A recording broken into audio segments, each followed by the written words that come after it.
But at the same time, like I said, and me, you know, I'm 56 years old. Damn! I'm sorry. Because it was a thought. No, seriously, it was a thought. Also tonight, startling new details in the death of a woman in the Westchase area. Court records show the man behind bars for her murder had been stalking her prior to a horrifying home invasion last month near Westpark in Gessner. The last thing the camera recorded was a door that didn't open all the way. She had come home that evening the way anyone does. End of the day, key in the lock, step inside, back to whatever passes for normal. Her dog was waiting. She had a small white dog named Snow, and if you know anything about the kind of person who names their dog Snow, you already know something true about Tanesha Richards. 25 years old, originally from Spring Lake, North Carolina, now building a life for herself in Houston. Her family described her as someone who was cherished, not liked, not loved in the casual way people say it, but fiercely, deliberately cherished by everyone who got close to her. She had no reason to think that Tuesday evening would end any differently than any other, except that outside her apartment, on the Idlewood complex on Westpark Drive, a man had been standing at her door for 12 minutes. His name is Bruce Gerard. He was 44 years old, and as of March 2026, he is serving a life sentence with no possibility of parole, convicted of capital murder for what happened inside that apartment on the night of July 2nd, 2024. I want to be precise about who Gerard was to Tanesha before we go any further, because it matters. He was not her boyfriend. He was not her ex. He had no complicated history with her, no shared life, no claim to her time. He was a man she went on one date with in the spring of 2023. One date. And when it was over, she told him clearly, not cruelly by all accounts, but clearly, that she wasn't interested, that she wasn't his type, that this wasn't going anywhere. He spent the next 16 months proving that her no meant nothing to him. Here is what I keep coming back to when I look at this case. Tanesha Richards did not disappear quietly into a situation no one knew about. She screamed into the system, formally, on record, with names and documented evidence, and the system wrote it down and did absolutely nothing with it. She had filed a police report by December 2023. She had quit her job. She had moved to a new apartment. She had dismantled her entire daily life, trying to put distance between herself and a man who had already told her, in his own recorded voice, that he was coming for her. And still, on an ordinary Tuesday evening in July, she cracked the door open just enough to see who was there. That is where the camera cuts. Not in darkness, not in chaos, but in the quiet. An unremarkable gesture of someone who thought she might finally be safe. Snow was on the other side of that door. She had a life she was still building. Gerard had been pacing outside that door for 12 minutes. What happened in the 3 to 4 minutes after she opened it, and everything Gerard did in the 16 months before it, is what this episode is about. Because the verdict tells you he did it. What the verdict doesn't tell you is how a man with a documented history of violence against women stretching back nearly 2 decades was allowed to get within 12 minutes of Tanesha Richards' front door without a single person stopping him. That is the question I came here to answer. The stalking started almost immediately after the date, spring 2023. One evening, one rejection, and then nothing normal again for Tanesha Richards. Gerard began calling. Not occasionally, not in the way someone does when they're still hoping, obsessively. Nearly 100 missed calls over the months that followed. Dozens of texts, voicemails. He called her workplace, presenting himself as a delivery driver, then as a job applicant. Any cover that got him aligned to her. He hired private investigators. He was not trying to win her back. He was trying to locate her. She responded the way you're supposed to. She pulled away. She changed her routine. She quit her job entirely, not because she wanted to, but because he had found his way into that space too, and she had no other move. She was methodical about it. She documented everything. She kept records. She did what advocates and law enforcement tell survivors to do, and she did it without anyone holding her hand through it. By December 2023, the harassment had crossed a line she couldn't absorb quietly anymore. Gerard had just gotten out of jail. The text started again immediately, and this time they included direct threats. He told her he would put his hands on her. He told her he knew where she used to live. The implication was clear. He was working on finding out where she lived now. She went to Houston police. She filed a formal report. She named him. She detailed approximately 44 and 88 missed calls logged from his number. She told the officer taking her statement that she was terrified he would find her current address. She said on record that she feared for her life. The report was classified as an intimidation case and routed from a patrol officer to an investigator. And then it sat. For 7 months. Untouched. She no contact from detectives. No outreach to the district attorney's office. Nothing. The case existed only as paperwork. Gerard, meanwhile, was not sitting still. There was a 2022 accusation from an ex-girlfriend. Retaliation. A 2023 claim from another woman that he had threatened her with a gun. An April 2024 allegation that he attempted to strangle yet another woman. Every single one of those cases was eventually dismissed. Witnesses couldn't be located. Evidence deemed insufficient. He walked out of each one. What investigators would find later, after it was already too late, was that Gerard had not been waiting passively during any of this. He had been building something. A plan, written by hand, detailing exactly how to locate Tanesha Richards using her social security number and phone records, her tax returns, a photograph of her with a handwritten inscription on it, words about no weapon, no evil eye, no curse stopping what he believed was between them. A note, plainly written, "I will find Tanesha Richards." He did find her. On the evening of July 2nd, 2024, Tanesha came home around 7:30. The surveillance system at the Idlewood complex recorded Gerard arriving before she did. He stood at her door. He pressed his ear against it. He rang the doorbell repeatedly. He paced. 12 minutes of waiting, patient, deliberate, certain she would come. When she cracked the door, he forced it. She screamed. She fought. Investigators believe she may have grabbed a nearby dog bowl, anything within reach. The struggle lasted 3 to 4 minutes. Then Gerard came out alone, gun in one pocket, 2 phones in the other, his and hers. A neighbor heard the disturbance and called 911. Officers arrived and found Tanesha Richards inside her apartment. She had been shot twice, once in the leg, once in the chest. The medical examiner's findings were unambiguous. This was not an accident. It was not a struggle gone wrong. It was exactly what he had planned it to be. Gerard was arrested 3 days later and held without bond. The case that went to trial in Harris County in March 2026 was built on 2 things that almost never exist together in a stalking homicide: a paper trail the victim created herself, and surveillance footage that removed every alternative explanation Gerard's defense could have reached for. Lead prosecutors Michael Simons and Kelly Marshall inherited a case where the victim had essentially done half the investigative work for them. The December 2023 police report, the documented call logs, the recorded voicemail. Tanesha had understood, even if no one around her acted like they did, that she was in danger, and she had built a record of it. What investigators had to do was follow that record forward to the man it pointed at, and then account for everything he had done in the months she couldn't see. The surveillance footage from the Idlewood complex was central. It didn't just place Gerard at the scene. It demolished the only narrative his defense attorney, Tyrone Moncrief, had available, that the shooting might have been accidental, a struggle over a weapon that went wrong. The footage showed a man who arrived before his victim, who waited with his ear pressed to her door, who paced with the specific patience of someone running through a plan in his head. That is not the behavior of someone who showed up to talk. That is the behavior of someone who showed up to finish something. The voicemail was played in open court. In it, Gerard told Tanesha to keep her eyes open, that he was closer than she thought. He said he really wanted to cuss her out and do a lot of other things, but that he had something much better in mind.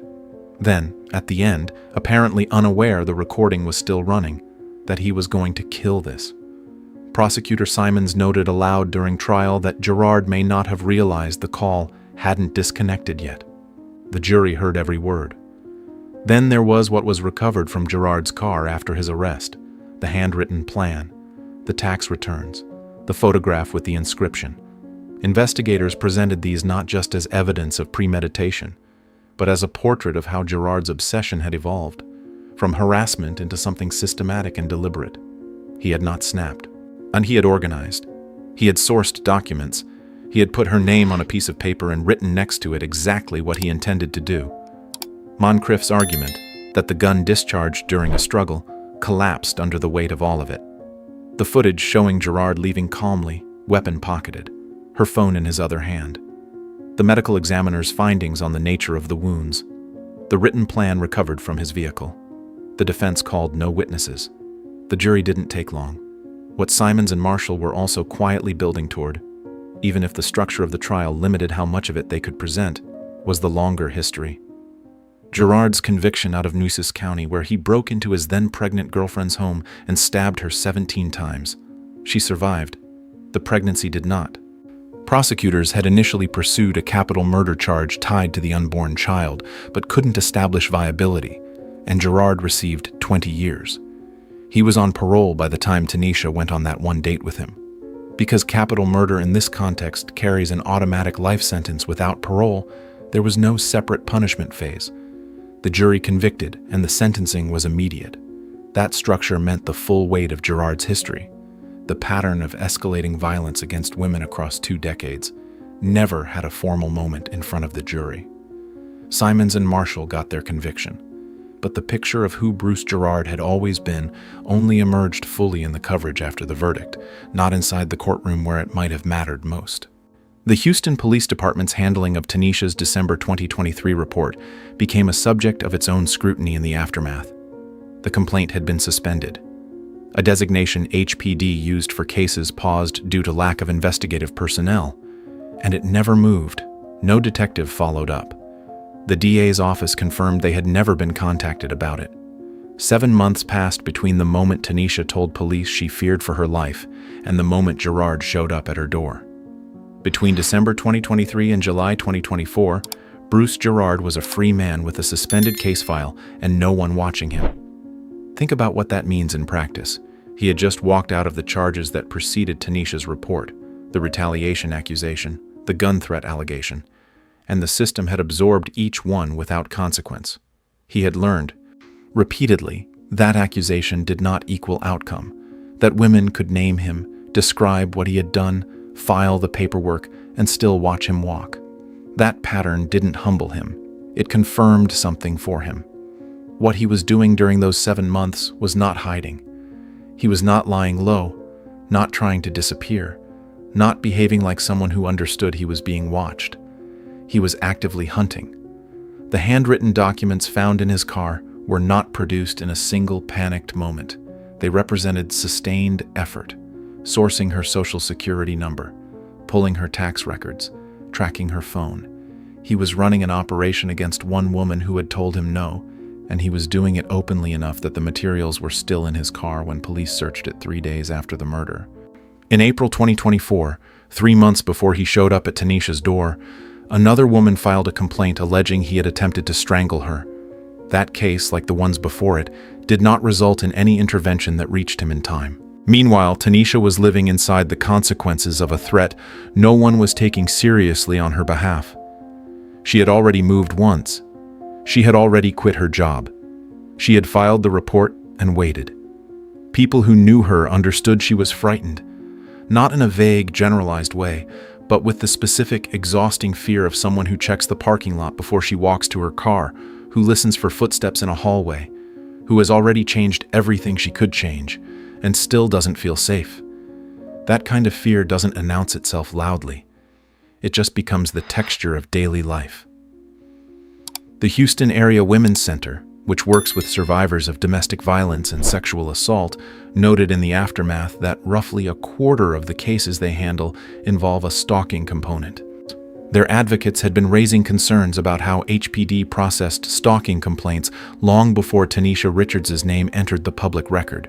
The department had faced internal scrutiny, leadership changes, criticism from community organizations, all of it tied to the same underlying problem of cases suspended indefinitely for lack of personnel, with no system in place to catch the ones that were actively dangerous. Tanesha's report was one of those cases. It sat in a queue while the man it named spent 7 months getting closer. What the community in Houston was grappling with in the weeks after her death was the dissonance between what Tanesha had done and what happened to her anyway. She had not been silent. She had not hidden the danger from the people around her. She had not failed to act. And every step that advocates and law enforcement recommend to stalking victims, document, report, relocate, stay vigilant, she had taken. And every person who loved her had to sit with the fact that doing everything right had not been enough. That the gap between a filed report and an active investigation had been exactly wide enough for Bruce Gerard to walk through.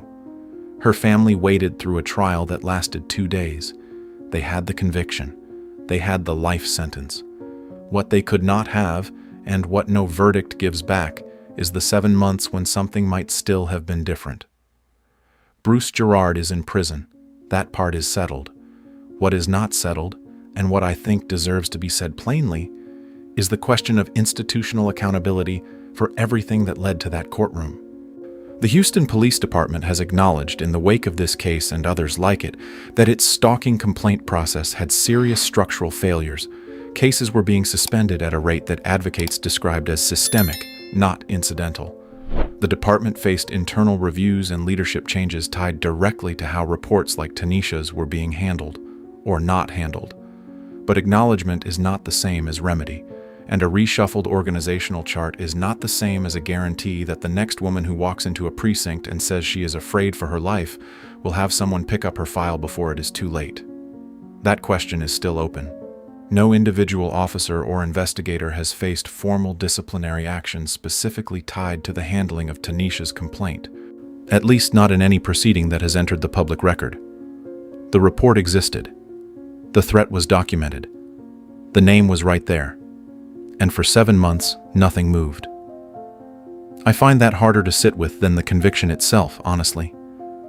Gerard's guilt was never genuinely in question once the evidence was laid out. What remains genuinely unresolved is whether the institution that received Tanesha's cry for help and set it aside will be held to any standard of accountability. Not symbolically, but structurally, in ways that change what happens to the next case. There is also the matter of how Gerard accumulated the record he had and kept walking. A conviction for stabbing a pregnant woman 17 times. Parole. Then accusation after accusation in Houston. Retaliation, gun threats, strangulation. Each one dismissed. Each one adding to a pattern that never triggered any cumulative intervention. At what point does a history like that stop being treated as a series of isolated incidents? That is not a rhetorical question. It is a policy question that prosecutors, parole boards, and law enforcement agencies have not answered in any way this case made visible. Tanesha's family is carrying all of this. They have the verdict. They watched Gerard be led out of that courtroom to spend the rest of his life in prison. And they are still living with the knowledge that their daughter, their sister, did everything she was supposed to do. And that the people and systems that were supposed to catch what she couldn't carry alone did not show up for her. Her father chose not to read a victim impact statement at trial. Prosecutor Simons relayed simply that losing his daughter was every parent's nightmare. There is nothing to add to that. Some things don't need framing. Tanesha Elise Richards was 25 years old. She deserved to finish building the life she had carried all the way from Spring Lake to Houston, and she deserved a system that took her seriously while she was still alive to benefit from it. If this case stayed with you, subscribe and leave a like. It helps more than you know. Next time, we're going into another case where the warning signs were there long before the worst happened, and the question, again, is who was paying attention.